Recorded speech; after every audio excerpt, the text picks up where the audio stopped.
सवाल। आपने अभी कहा कि गोमिया के अलावे हजारीबाग संसदीय क्षेत्र के 2 और विधानसभा क्षेत्रों से अब चुनाव लड़ेंगे, तो कौन सा सीट होगा? क्या मांडू और रामगढ़ में से सीट होगा।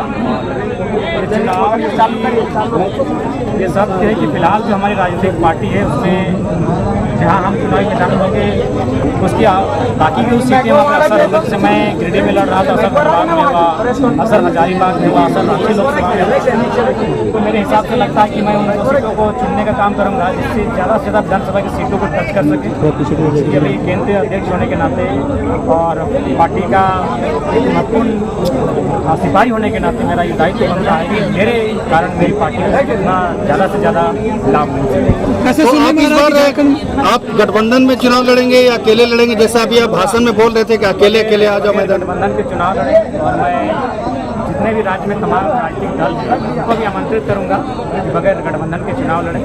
और सच में अगर आपने काम किया है तो गठबंधन की आपको आवश्यकता नहीं है, आइए बगैर गठबंधन के हम चुनाव लड़ते हैं। सब अपने अपने सिंगल सिंबल से चुनाव लड़ें, सिंगल नेतृत्व से चुनाव लड़ें। आपका प्रमुख मुद्दा क्या रहेगा चुनाव में? जी हमारा प्रमुख मुद्दा वही रहेगा, झारखंड बनने का मुद्दा था। अलग पहचान, अलग परिभाषा, स्थानीय नीति, यहाँ के युवाओं को रोजगार, यहाँ के किसानों को उनके खेतों की सुरक्षा, उनके गांवों की सुरक्षा और तमाम जो विस्थापित लोग हैं उनके लिए बेहतर पॉलिसी, ताकि भविष्य में उनको विस्थापन का दंश ना झेलना पड़े। जैसा कि अभी आपको चुनाव चिन्ह आवंटित हो गया है कैंची छाप, इससे पहले आप निर्दलीय लड़े गिरिडीह लोकसभा क्षेत्र से, तो आप ऐसा मानते हैं कि जब चुनाव चिन्ह मिल गया तो चुनाव में फर्क पड़ेगा? बहुत फर्क पड़ेगा। यदि गिरिडीह लोकसभा में हम लोग का सिंबल होता तो मुझे लगता है मेरा वोट लगभग 3,80,000 के आसपास होता, 30 से 40,000 वोट बढ़ जाता। तो ये फर्क पड़ता है। एक विधानसभा में 30-40,000 वोट हम लोग का बढ़ता और 8 या 24 यानी और 2.5 लाख 3 लाख वोट हम लोग गेन करते, यानी जो 8.5 लाख वोट लाए हैं वो शायद 12 लाख वोट होता। हारते हैं कोई अलग बात है, लेकिन वोट परसेंटेज में अंतर।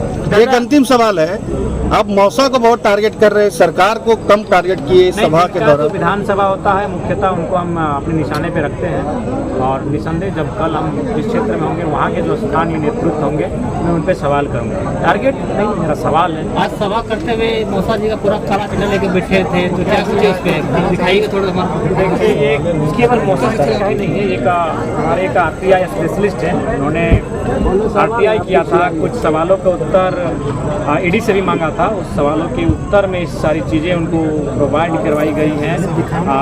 कहाँ किस नेता की संपत्ति है, किस प्रकार से वे जनता की आंखों में धूल झोंकते हैं, उनका बाकायदा बिल्डिंग सहित सारी चीज़ें यहाँ इंक्लूड की गई हैं। उनका जो चुनाव का घोषणा पत्र था उसको और उनकी संपत्ति को भी मिलाया गया है। तो ओवरऑल इस इन्फॉर्मेशन में केवल एक नहीं, झारखंड के लगभग 1 दर्जन आधा दर्जन विधायकों का, सांसदों का संपत्ति का ब्यौरा मांगा गया है, उनका रिपोर्ट कार्ड मांगा गया है। तो मेरे हिसाब से ये बड़ा दुर्भाग्य है कि इनका इतना लंबा चौड़ा बही खाता है। एक बड़ा आरोप आपसे एक बड़ा आरोप आप पे लग रहा है कि क्रेडिट चोरी आप कर रहे हैं, कि क्या? कौन सा क्रेडिट चोरी? ये जो मुआवजा दिलाने के नाम से जो क्रेडिट। बिल्कुल नहीं, जाली यही रामगढ़ में हम लोग 7 करोड़ मुआवजा दिलाए हैं, काहे क्रेडिट चोरी करेंगे?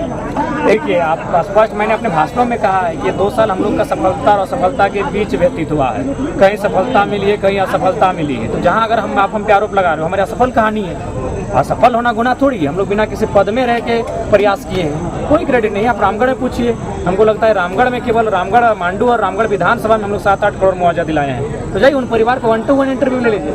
हमने तो शुरू से कहा है कि जब हम चुनाव नहीं जीत रहे थे उस समय 10 में 1 से 2 समस्या का समाधान कर लेते थे। जब हम चुनाव लड़े और लगभग 3.5 लाख वोट ले आए तो 4-5 समस्याओं का समाधान करने लगे। तो अभी भी तो पूर्ण समस्या का समाधान हम नहीं कर पा रहे, तो उसी में से वो एक कहानी होगी कि उस समस्या का पूर्णतः समाधान नहीं हो पाया किसी कारणवश, उसके लिए हम लोग प्रयास रखते हैं। लेकिन कोई क्रेडिट चोरी नहीं। एक्चुअली कुछ मीडिया हाउस, मीडिया नहीं कहेंगे, यूट्यूबर कहेंगे, कुछ यूट्यूबर को इस प्रकार से मतलब पैकेज मैनेज किया गया है, वहाँ अगर जरा महत्व का नाम नहीं होता तो वहाँ वो जाते ही नहीं। यही अगर उनको अगर मुआवजा कोई अगर देखना है तो एक यूट्यूबर है पेटरवार का, वहाँ लोग अपनी ज़मीन को लेकर मुआवजा मांग रहे हैं, वहाँ वीडियो बनाए ना, देखते हैं कितना साहस है उनका।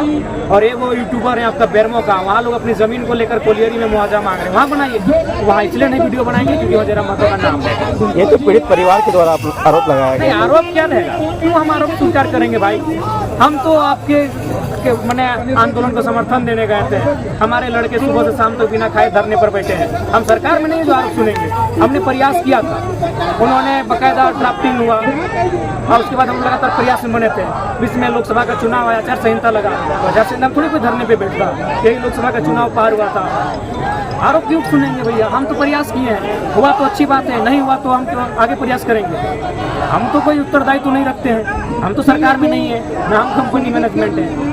आप लगातार अपने सभाओं में कहते हैं कि आपका जो वोटर है कहीं ना कहीं ज्यादातर महिलाएं वो वोटर माना जाता है। वही महिलाओं को टारगेट करके जो जन्म सरकार है कहीं ना कहीं योजना लाई है, तो कहीं क्या लगता है महिलाएं जो वोटर है कहीं कन्वर्ट तो नहीं हो जाएगी? नहीं, बिल्कुल भी नहीं। मैंने उन महिलाओं को, दीदियों को समझा दिया है कि अगर मुख्यमंत्री कभी भी इस भाषण में इस बात का जिक्र करे कि आपको 1000 रुपये महीना दिया, तो बोलेगा कि 2020 में क्यों नहीं देते, 4 साल मिल जाता।